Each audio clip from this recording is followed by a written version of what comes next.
أعوذ بالله من الشيطان الرجيم بسم الله الرحمن الرحيم الحمد لله الذي لا يبلغ مدحته القائلون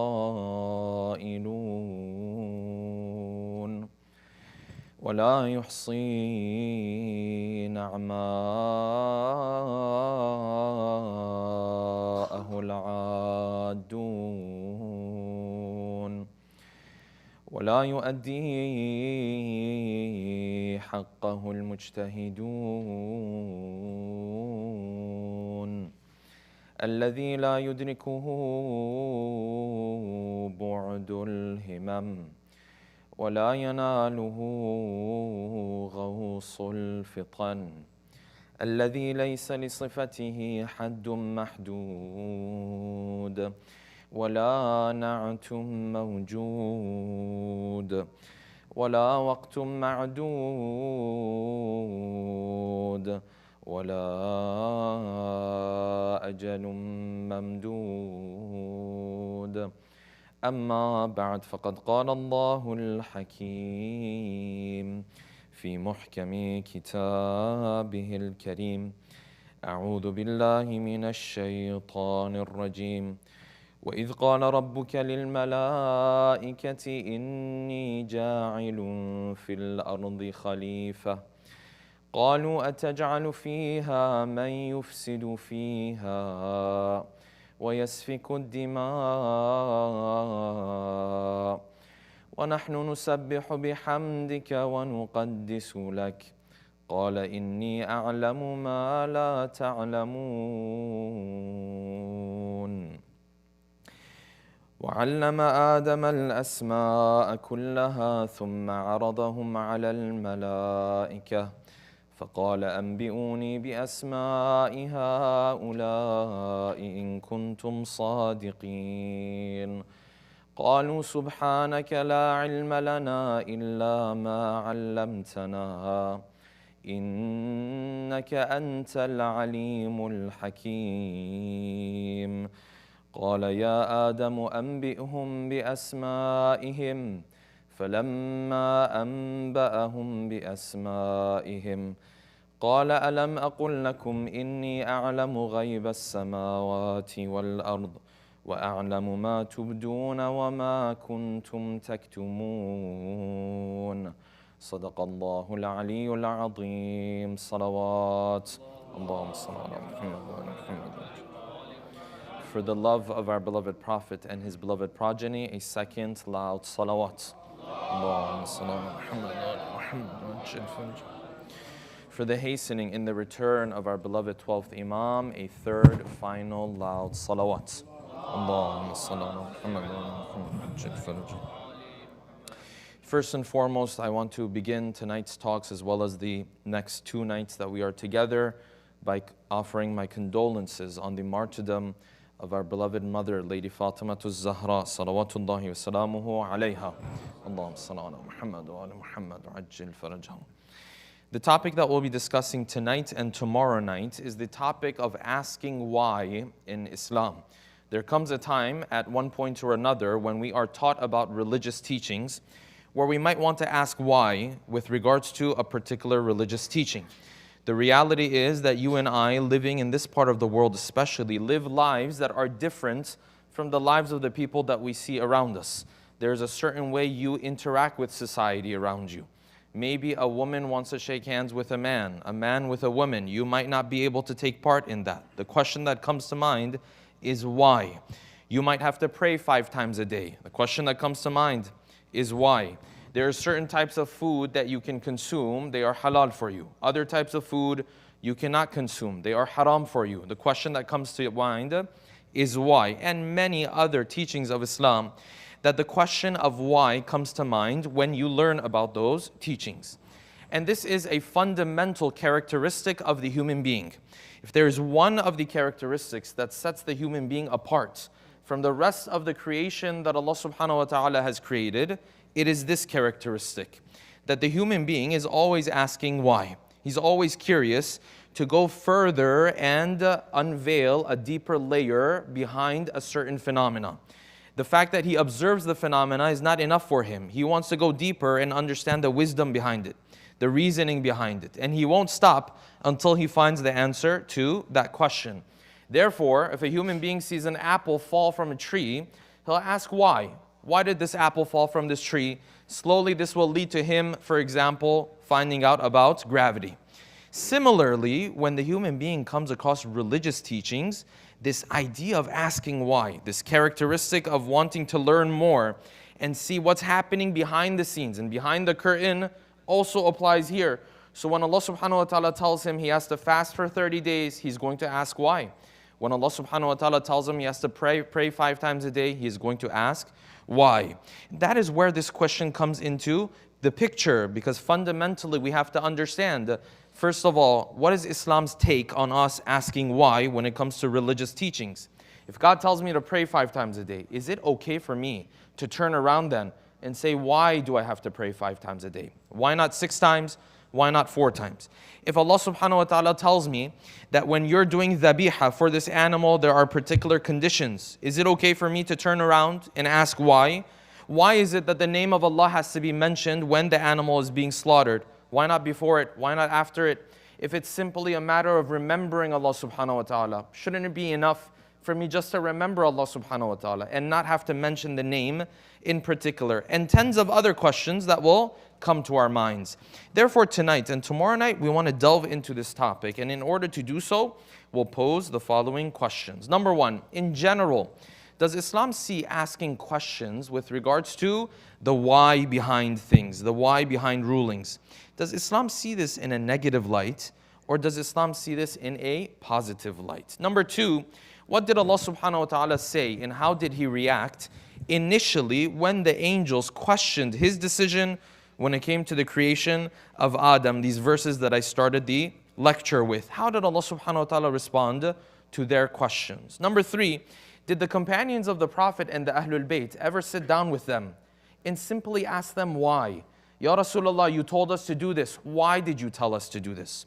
O son of the Prophet, O grandson of the Prophet, as it relates to the Imams, you told us to do this. Why did you tell us to do this? Was this part of the seerah and the lifestyle of the companions of the Ahlul Bayt or not? Number four, what claim did the first Imam make as it related to his own knowledge, and how much did he encourage others to come and ask him and benefit from the knowledge that he carried? Number five, what is the mistake that parents make when they want to explain religion to their children as it relates to explaining the wisdom behind the different rulings that we have in Islam? And number six, and finally, couldn't have Allah subhanahu wa ta'ala shared with us the wisdom behind every single ruling out there, and wouldn't have that made faith easier for you and I? Wouldn't it have been easier if we knew exactly why we pray 5 times a day and not 6 times? Wouldn't it have been easier if I knew exactly why this dhabiha has to be done in this particular way and not any other way? And if that was the case, why didn't they go ahead and share these wisdoms and these reasons with us? Tonight, inshallah, we'll delve into these 6 questions with a loud salawat ala Muhammadin wa ali Muhammad. Let's begin from here. The human being has a characteristic. No other animal or creature that Allah subhanahu wa ta'ala created has this characteristic to the same extent. And that is the characteristic of asking why. A human being, when he observes a phenomena, he doesn't simply observe it. He doesn't stop there. Then he wants to figure out why this happened. He wants to go deeper. He wants to learn what's happening behind the scenes, yes? Other creatures that Allah subhanahu wa ta'ala created, the animals that Allah subhanahu wa ta'ala created, they don't ask this question. A honeybee never sits there and asks, what happened that they took my honey? What can I do next time so they don't take my honey? This is never a question for the honeybee. You take his honey, he carries on with life. He makes honey again, you come and take the honey again, and life goes on. The cow never asks, let me see why they took the milk from me. He makes the milk, you take the milk, and life moves on, because this is how Allah subhanahu wa ta'ala created other creatures. But the human being has been blessed with this ability to constantly ask why. And the very foundation of science and knowledge is this. And this is why the human being on the face of the earth is the dominant creature that Allah subhanahu wa ta'ala has created. Because through asking why, He creates knowledge. Through that knowledge, He has power over the other creatures that we have on earth. The same way the human being asks why when it comes to natural phenomena, he also asks this question when it comes to religious phenomena as well. So the same way he asks why when the apple falls from the tree, he also asks the same question when Allah subhanahu wa ta'ala tells him to pray 5 times a day, when Allah subhanahu wa ta'ala tells him to do any of the other religious duties that he has. But the question is, what is Islam's take on him asking why anyways? Is this seen in a positive light in Islam, or is it seen in a negative light in Islam? This is what we want to get into, inshallah. If you went back to the first story that the Quran mentions, first story from a chronological order, would refer to, of course, the story of Adam, our grandfather, yes, the one that we all came from. And in that story, interestingly enough, on page 6, if you open the Qur'ans, this is at the top of page 6 of your Uthman Taha Qur'ans. Allah subhanahu wa ta'ala relates for us the story of the creation of Adam. But the story of the creation of Adam is less actually about the creation of Adam as much as it is about the angels questioning God's wisdom with regards to creating Adam. So Allah subhanahu wa ta'ala says, we created Adam. That's not the big part of the story. That's not the majority of the story. That part, Allah subhanahu wa ta'ala passes by very quickly. He jumps to the part where he says, وَإِذْ قَالَ رَبُّكَ لِلْمَلَائِكَةِ إِنِّي جَاعِلٌ فِي الْأَرْضِ خَلِيفَةً. Allah subhanahu wa ta'ala jumps to that part of the story where he says, we told the angels that now this human being is going to represent me on the face of the earth. Before the angels say anything else, before the verses continue, immediately, imagine this is like the beginning of creation of the human beings. The human being has not even entered into the picture yet. And immediately the angels, they raise their question. Ya Allah, why? أَتَجْعَلُ فِيهَا مَنْ يُفْسِدُ فِيهَا. You're going to bring this human being, he's going to create corruption. وَيَسْفِكُ الدِّمَاء. He's going to shed blood. We see what's happening in Palestine, yes? This is what the angels were asking about, by the way. He knew what the human being is capable of, yes? Ya Allah, you're going to create this human being, he's going to create corruption. Why are you doing this? وَنَحْنُ نُسَبِّحُ بِحَمْدِكَ وَنُقَدِّسُ لَكَ. We worship you, yes? What's the problem? Why do you need this other creature? The first question that the Quran ever speaks of is this question. And how did Allah subhanahu wa ta'ala respond to this question? Did He sit there and say, how dare you? Who gave you permission to ask this question? Don't ask why. This is a place of submission only. Don't ever ask why. Is that the response that Allah subhanahu wa ta'ala gave to them? That was not the response. It was the exact opposite. قَالَ إِنِّي أَعْلَمُ مَا لَا تَعْلَمُونَ. I know certain things you don't know. At the very least, He didn't reprimand them for that question. Then the story continues to unfold. What did Allah subhanahu wa ta'ala do next? Allah subhanahu wa ta'ala manifested for them and displayed for them why He created this human being and the importance of this human being. And that importance was that this human being can gain knowledge, he can change, unlike the angels of Allah subhanahu wa ta'ala who could never change. They are always at the same level that they are created at. So Allah subhanahu wa ta'ala from the very beginning is setting the stage that asking questions in Islam is not necessarily seen in a negative light. It seems to be something that's completely normal, completely fine. Then you move to the seerah of the Ahlul Bayt and how the Ahlul Bayt used to conduct themselves when it came to questions that people used to come to them with. And you find this particularly in the seerah of Lady Fatima, salawatullahi wa salamuhu alayha. What do you find in the seerah of Lady Fatima? You find the following. And this is an important hadith to remind you and I of the reward of taking care of the needs of other individuals. The story says a lady came to Lady Fatima and she came to her with a number of questions. But initially when she approached Lady Fatima, she said, I have a couple questions, 2, 3 questions. So Lady Fatima, of course, obliged, allowed her to answer the questions. So as she asked the question, she answered the first question, then the second question, then the third question. But the problem was the questions didn't end at 3. Then the 4th question came, then the 5th question. Then before you know it, 10 questions have been asked. And Lady Fatima continues to answer these questions. By the 10th question, this lady turned around because she started to feel very, she felt bad that I took so much of her time. So she turned to Lady Fatima and she apologized. She said, I apologize. I told you a couple questions. Here I'm at 10. I'm taking your time. Yes, I'm creating problems for you. To which Lady Fatima responded with the following response. She said, don't worry about taking my time. I'm happy with the reward that Allah subhanahu wa ta'ala is giving to me with regards to every question that I answer for you. And then she used an analogy. This analogy has a lesson for you and I. She said, if someone came to you and told you to carry some bags for them to a certain distance, yes? You might even be tired, but they tell you to carry this bag of, bags to a certain distance, except the reward that they set for you is 100,000 dinars. Now, dinar is a coin made of gold. So you had dirham back in the day. Dirham was silver. Dinar was gold. 100,000, that's a lot of money. She said if someone came to you and it was difficult for you, but they said, you know what, you get 100,000 dinars if you carry this weight for me, you carry these bags for me. She said to this lady, would you say no? She said, no, I would take that deal any day. I would definitely respond in the affirmative. I would take those bags because even if I'm tired, the reward is that great, yes?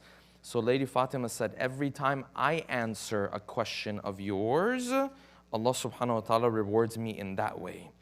And every time I answer a question of yours, Allah subhanahu wa ta'ala grants to me a reward that is greater than anything that the sun has ever shined upon. This is the reward of taking care of the need of another person. So here's Lady Fatima. People are asking her questions. She doesn't sit there and say, how dare you? Oh, take these questions. Just believe. Submit.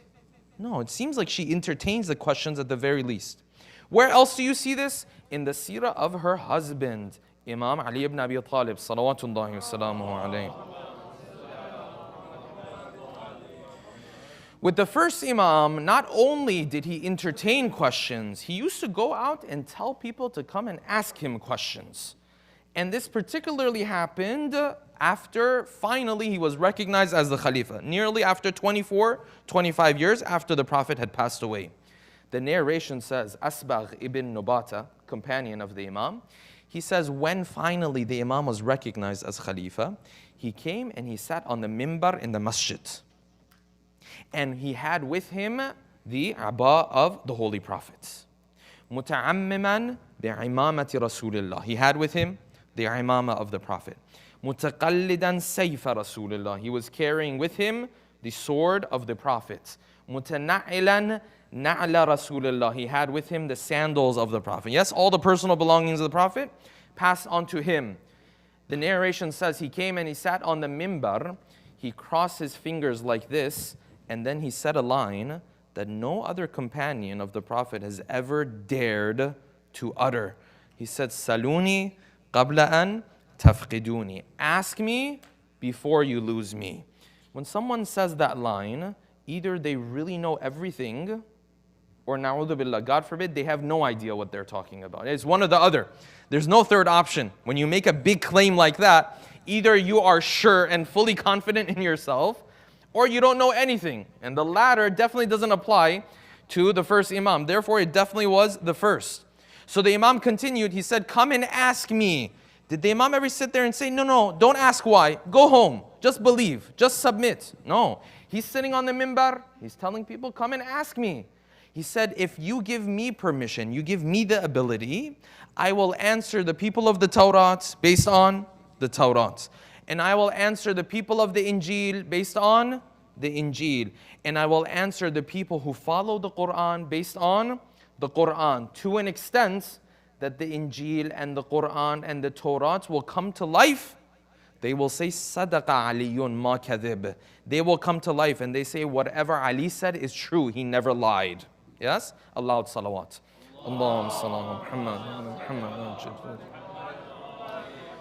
So this is a step further. Lady Fatima entertaining questions. The first Imam asking for people to come forward. And the Imam was very open about this. So later on, as this chain of the Ahlul Bayt continued through the fourth Imam, the fifth Imam, whenever they were asked about their grandfather, meaning the first Imam, this was something that was known about the first Imam.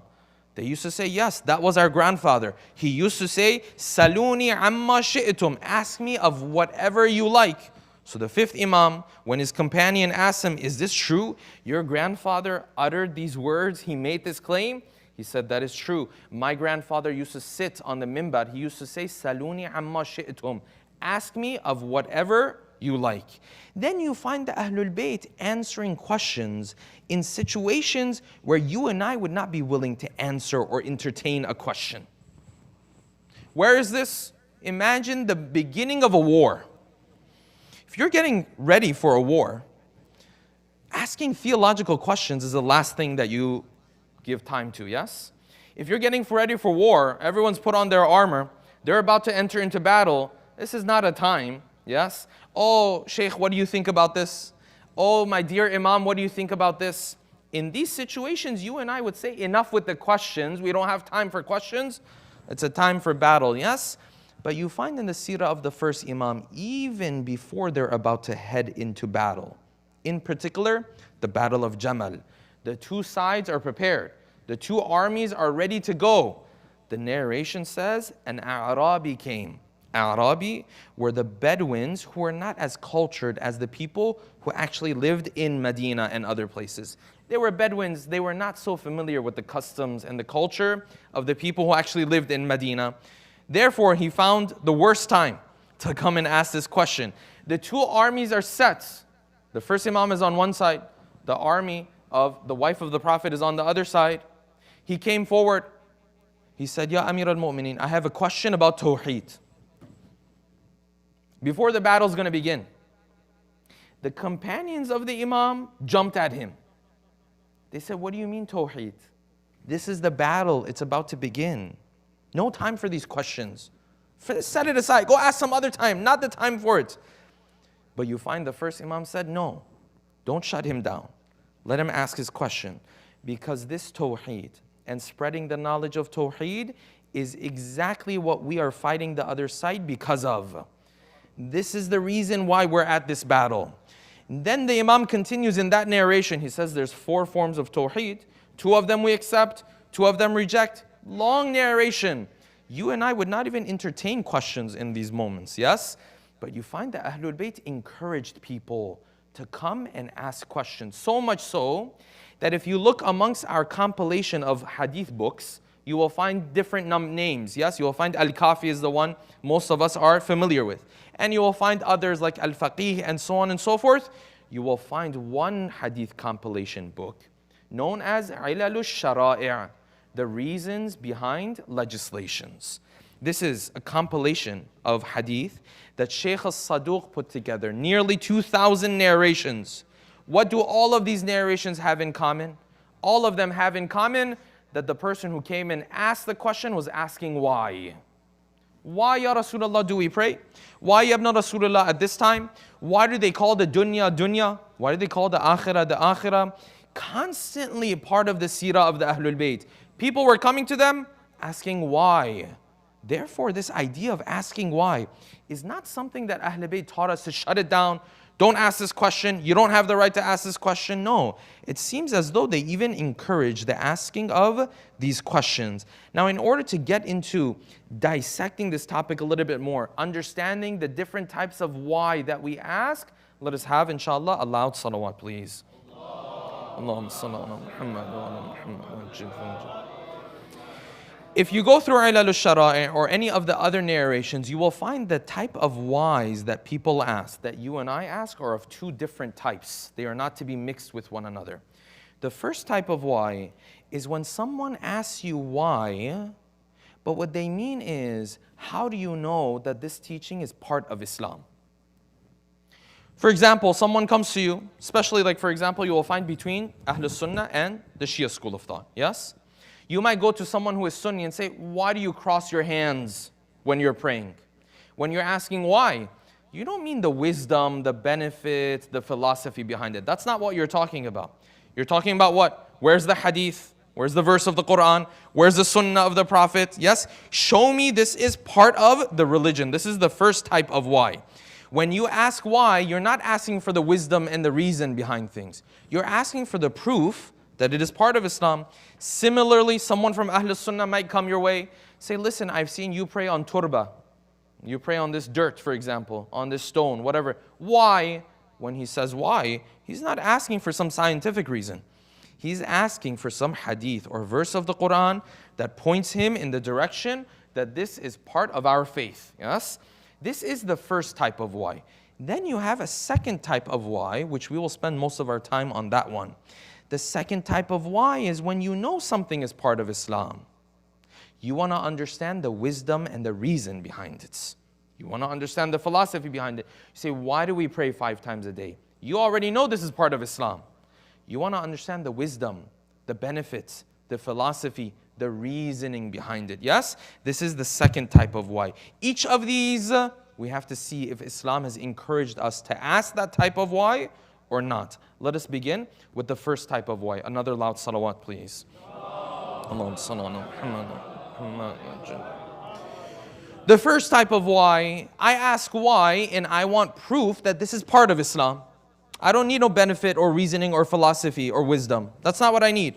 I need proof that this is part of Islam. Should I be asking this why in Islam? This why in Islam, not only is it good to ask it, you have to ask it. Every time someone comes and says this is wajib, you have to ask why. What's your proof? Where is Quran? Where's hadith? Every time someone comes and says this is haram, you have to say why. Now you might say, well, Shaykh, I've never asked this question before. And the reason why is because you have someone who does this on your behalf. Who's that person who does this on your behalf? It is your marja. That is why you follow a marja. Because a marja's job, technically, is the following. Every time someone comes and claims something is wajib, he says, why? What's your proof? Let's see the proof. Let's dissect the proof. Let's look into it. Every time someone comes and says, this is haram, he says, why? What's your proof? Where's the hadith? Where's this? Someone comes forward and says, yes, if it's a sayyid, haram for him or her to marry non-sayyid. So this marja, Ayatul Sistani will say, why? Where's the proof? Let's look into this. Where's the proof for this? Someone comes and says, it's good for you, for example, to do taraweeh. Your marja, on your behalf, you know what he's going to do? He's going to say, why? Where's the hadith? Where did the Prophet ever pray this prayer in jama'ah? There's no proof for it. I'm not going to say it's mustahab. No, I have problem with it. It's not mustahab. If you consider it mustahab, I'm going to call this bid'ah now because you're adding stuff to the religion. The first type of why, you have to ask for everything that you do in Islam. You don't have the time to ask that question? That is why you have a marja. A marja asks that why on your behalf. And if you don't ask that why, you will fall into one of these two groups of Muslims, and we have both of them in our communities, yes? You will either become that type of Muslim who is super liberal, everything is halal. Oh, I want to identify as the opposite gender. No problem, it's okay. I want to engage with the same gender. It's okay, no problem. As long as you're a good person at heart, nothing matters. Oh, I don't feel like praying today. It's okay, it's not a problem. Are you a good citizen? You're a good citizen? No problem, it's okay. Either you'll become liberal, everything is halal now. Or you will become that scary conservative Muslim who everything is haram for him now. I want to hold this celebration. Haram, you can't hold that celebration. We want to hold this gathering. Haram, you can't hold that gathering. But where's the Quran and Hadith behind it? Where are the narrations behind it? This person doesn't ask why. He comes up with his own conclusions. So either he ends up being that person who's super progressive, quote unquote, liberal, everything is halal. Now if even Dajjal himself comes, he says, no, maybe Dajjal is also a good person. What do we know, yes? This is this extreme. Then there's the other person who's extreme on the other side. And both of them are a problem. Both of them we deal with in our communities, wherever you go. The first type of why, you have to ask. If you're not asking, your marja has to ask on your behalf. This person says, this is haram. Why? What's the proof behind it? Therefore, the first type of why, not only is it okay to ask it, it is wajib, it is obligatory for you to ask it. Otherwise, what do you end up with? You end up with a religion where culture is mixed up in it. Now you can't tell the difference between culture and religion. Why? Because nobody was asking why. Nobody was saying this custom that you say we have to do it. Is it wajib? What's the proof for that? This is a problem. This is the first type of why. Allah salawat, please. Allahumma salli ala Muhammad wa ala Muhammad. This one we understand. The second type of why, the wisdom, the benefit, the philosophy behind something. Can I, when I hear a particular religious command, can I go back to Allah subhanahu wa ta'ala and say, why 5 times a day? Why not 6 times? Why not 4 times? Can I go back to Allah subhanahu wa ta'ala and say, why 30 days? Why not 20 days? You say fasting is very good. Okay, why not 40 days? Can I question the wisdom and the philosophy behind different rulings in Islam? And when it comes to the second type of why, for the most part, you can ask this question. There's nothing wrong with asking this question, except it depends how you ask this question. Sometimes you ask this question, meaning you're going to do it anyways. You just want to know the wisdom and the philosophy behind this. There's no problem here. Sometimes you ask why. In other words, what you're asking is, make it make sense to me. If it doesn't make sense to me, or you don't tell me why, I'm not going to be doing it anymore. Yes, this one is a problem. This type of why, when you ask from this angle, that is a problem. Yes? Why? Because you'll find the following. The rulings that we have in Islam, you can categorize them generally into 4 main categories. Yes? The first set of these rulings, in terms of whether we know the wisdom behind them or not, 4 categories. The first are the ones that are so obvious themselves, you don't need to even ask why. Yes? You shouldn't cheat the person in a transaction. You shouldn't murder. You shouldn't do this. You shouldn't. Basic moral teachings, yes? No one asks why on these things. It's already clear. And if afterwards Brother Misbah comes to me after the lecture and says, Sheikh, I just have one small little question. What's your question? Why is it bad to murder? Yes, this is very worrisome. That means we have bigger problems if he comes and asks that question. Sheikh, I just have one small question. Why is it bad to steal money from other people? Yes, these are the type of teachings already clear in Islam. You don't have to worry about them. Okay, the number of these, very limited, of course. If you made a list, maybe 10, 15 in total. Yes, this is number 1. Second category of rulings we have in Islam are those things that we may have not known the reason behind them earlier. But with time and science and knowledge, now we understand better the wisdom and the ruling behind it. Yes? Maybe the usage of alcohol can fall under this category. Today we know what type of effects alcohol has on the lives of the human beings. We know what type of effect it has on the brain. We know what type of effect it has on the liver. All of this. Science has shed light on this. This one, easy to, because science has already shed light on the wisdom behind it. Okay, great. Category number 3 are rulings where science didn't share their wisdom behind it, but the Ahlul Bayt came forward and told us the wisdom behind it. A good example for this is fasting. Fasting is one of those things. Ahlul Bayt shared multiple reasons as to why it was legislated. You have to fast because it reminds you of the hunger of the Day of Judgment. You have to fast because it reminds you of the hunger of the poor. You have to fast because, for example, it builds taqwa in you. They added multiple ones. These 3 categories. The problem is category number 4. Category number 4 are hundreds of rulings that are detailed rulings, that are not self-evident, that science has not told us the wisdom behind it, and that the Ahlul Bayt, for whatever reason, did not tell us the wisdom behind it. And number 4, category number 4, in my opinion, has more rulings in it than all of 1 and 2 and 3 put together. There are hundreds of rulings in Islam. We don't know the wisdom behind it. We don't know the philosophy behind it. Science can't tell us. The Ahlul Bayt, for whatever reason, didn't tell us. They had the knowledge, they knew. But for whatever reason, which we'll discuss more tomorrow, they didn't share with us. This is something, especially parents, Sunday school teachers, educators, they are a bit hesitant to mention this. Why? Because they want to teach their children that Islam is a logical religion. So as part of that, they preach this idea that no, we know the wisdom behind every single ruling.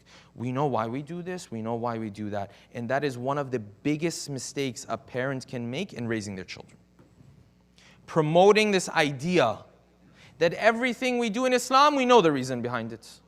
So now this child is being raised with the idea that everything, we know the reason behind it. So now, if Ayatollah Sistani can't tell me why hijab is the way that it is, for example, this is not Islam, because it's not logical anymore.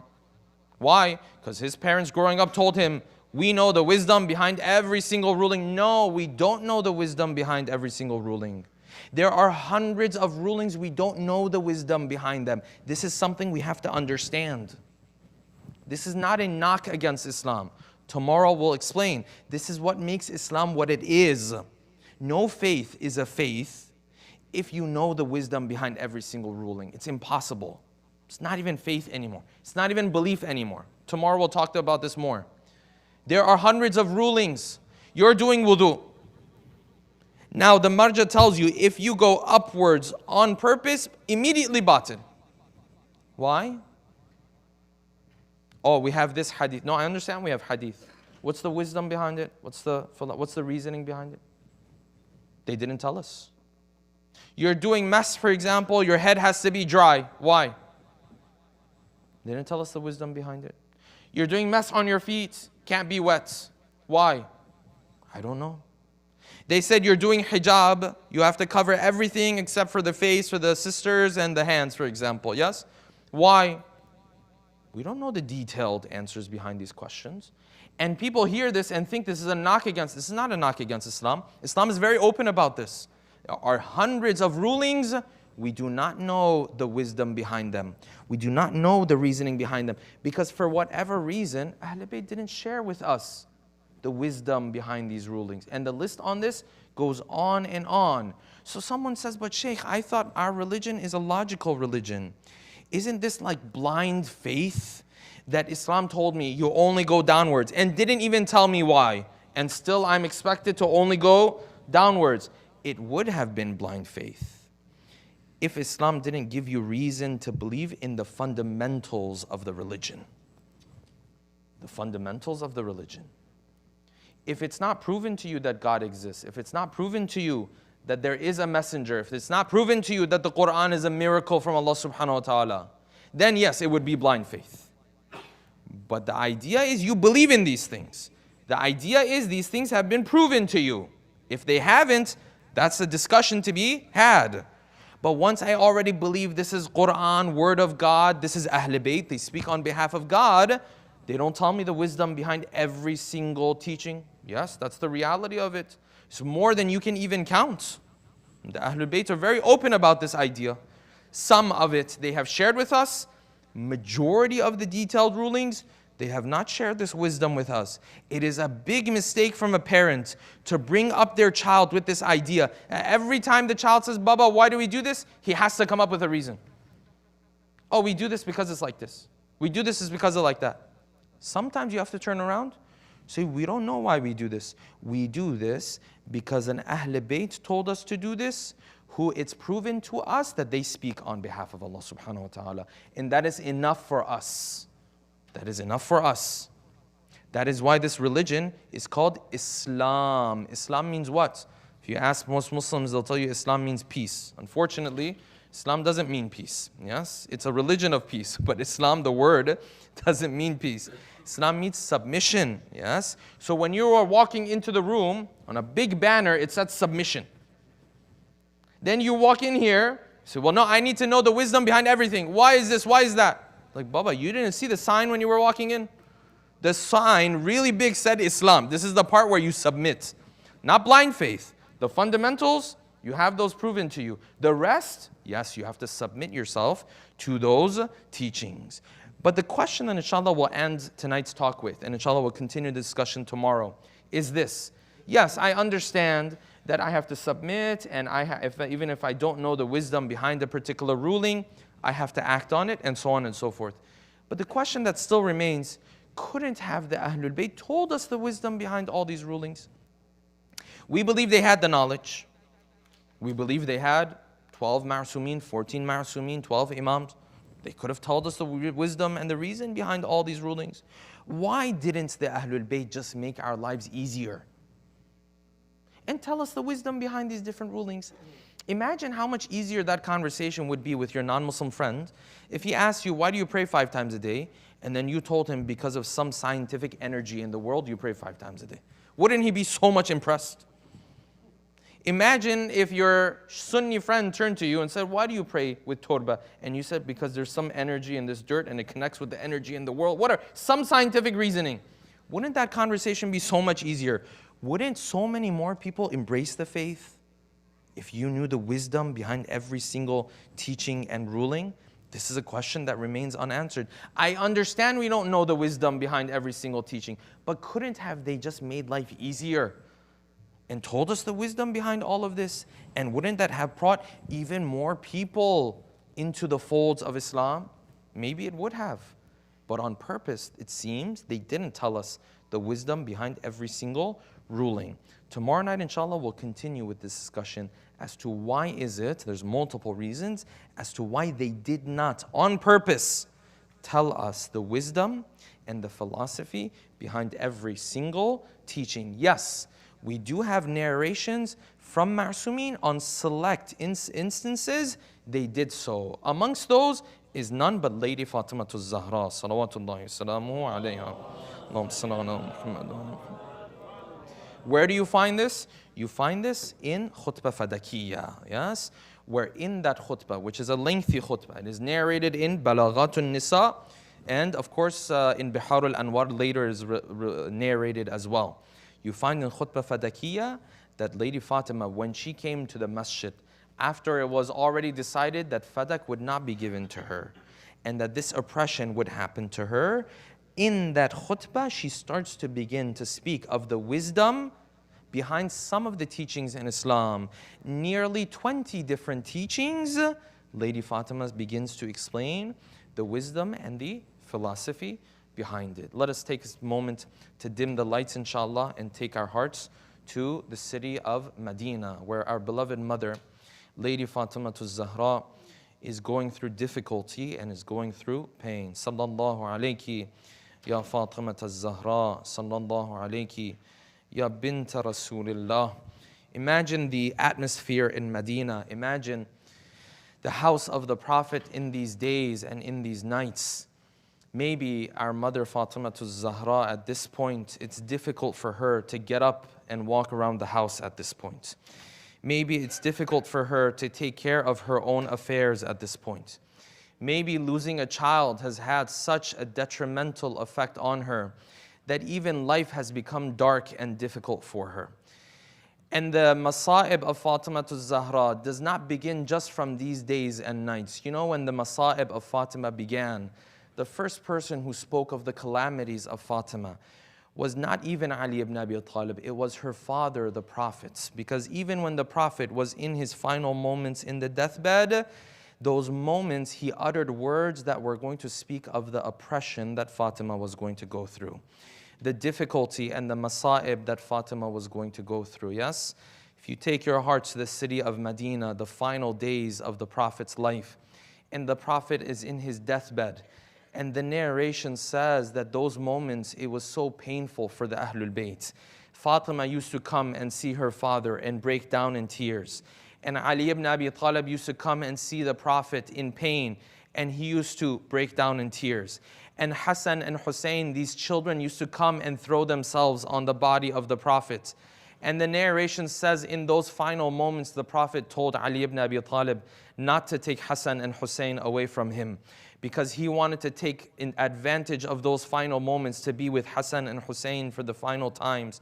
Then what did the Prophet do in those final moments? He told Salama to stand at the door and to only have Hassan and Hussein and the immediate family around him. And then he started to speak to Ali ibn Abi Talib, and he said these lines. He said, Ya Ali, this daughter of mine is my amana to you, yes? This daughter of mine is wadi'atullah. She is the trust of Allah that I'm passing on to you. She is the amana of Allah subhanahu wa ta'ala that I'm passing on to you. What is the Prophet saying? The Prophet is saying, Ya Ali, there's going to come a time where this trust of mine, this amana of mine, people are going to come to try and hurt her. People are going to come to try and take away her rights. People are going to come and try to pain her, Ya Ali. Those are the moments that you have to watch out for her. And then the Prophet continued. He said, whoever hurts my daughter Fatima, that person is like the one who has hurt me. And whoever pains my daughter Fatima, that person is like the one who has pained me. And whoever takes away from the rights of Fatima is like the one who's taken away from my rights as well. The narration says Ali saw the Prophet in these moments. He began to cry. And one narration says the Prophet took the hand of Fatima and the hand of Ali and put their hands into the hands of each other. And the Prophet said, Ya Ali, take care of my daughter after I am gone. This is the Prophet speaking of the calamities that are going to begin. And you know, from this moment where the Prophet left this world until the martyrdom of Fatima, all of it was full of darkness and pain. All of it was full of calamity. There was just one moment that brought a smile to the face of Fatima. And that one moment that brought a smile to the face of Fatima was what? They say at one point the Prophet whispered something in the ears of Fatima. And this brought a smile to the face of Fatima. Later they asked Fatima, Ya Fatima, what did the Messenger of God whisper in your ears? And she said, the Prophet told me that from his family, I would be the first one who would join him in heaven. What does this mean? This means Fatima is going to live a short life. This means Fatima is going to leave this world at such a young age because she can barely take the idea of being away from her father. Her father told her this line. A smile came onto the face of Fatima. But after that time, that was the last smile on the face of Fatima, yes? From that point onwards, for the next couple of months of the life of Fatima, it was all pain. It was all crying. It was all weeping. It was so difficult for Fatima to go through those 2 months. And the weeping of Fatima reminds you of the weeping of another lady on the 10th of Muharram in the plains of Karbala. La yawm ka yawmaka ya Aba Abdullah. There is no day like the day of the 10th of Muharram. Who else was weeping on the 10th of Muharram? Who else was crying from the moment they lost their loved one? This was Zainab, yes? The moment she saw Hussein in the battlefield and the moment Hussein was beheaded, then the narration says Zainab started to run back towards the tents. She started to run back towards the tents and tears coming down. But the masa'ib and the difficulties had already begun. The tents are already being set on fire. The enemy is already attacking the tents. You know when Zainab finally got the opportunity to cry? The next day when they were taking the bodies of the martyrs and they were taking the bodies of the captives and the heads of the shuhada, the narration says they brought Zainab and Zainab came out and she saw the bodies of the martyrs. She called out, Wa Muhammadah, Wa Aliyah. What a massacre has taken place in the plains of Karbala. Salla alayka malikus sama. O Messenger of God, this is Hussein who used to be on your shoulders. Now his body is in the middle of the plains of Karbala. Murammalun bid-dima. His body is covered with blood. I can barely tell his body from the body of others. Muqatta'ul a'dha. His different parts of his body have been cut off. Ya Rasulullah, this is what they did to your grandson. What happened to the heart of Zainab on the 10th of Muharram? As she walked by the bodies of these shuhada and started on this journey towards Kufa and Sham. Ala la'natullah ala al-qawmi al-zalimin. Wa saya'lamu alladhina zalamu ayyamun yanqalibun. We ask Allah subhanahu wa ta'ala that all of those who are in pain and in difficulty, especially our brothers and sisters in Palestine, that He frees them from their difficulty and pain, inshaAllah. We ask Allah subhanahu wa ta'ala that all of those who are ill and ailing, that Allah subhanahu wa ta'ala grants them health and afiyah, inshaAllah. We ask Allah subhanahu wa ta'ala that all of those who have hajat, they have requests from Allah subhanahu wa ta'ala, that He grants them their requests and their hajat, inshaAllah. Finally, last but not least, we ask Allah subhanahu wa ta'ala that He hastens the return of our beloved 12th Imam, bin Nabiyyi wa alih. رحم الله من قرأ سورة الفاتحة مع الصلوات على محمد وآل محمد اللهم صل على محمد وآل محمد بسم الله الرحمن الرحيم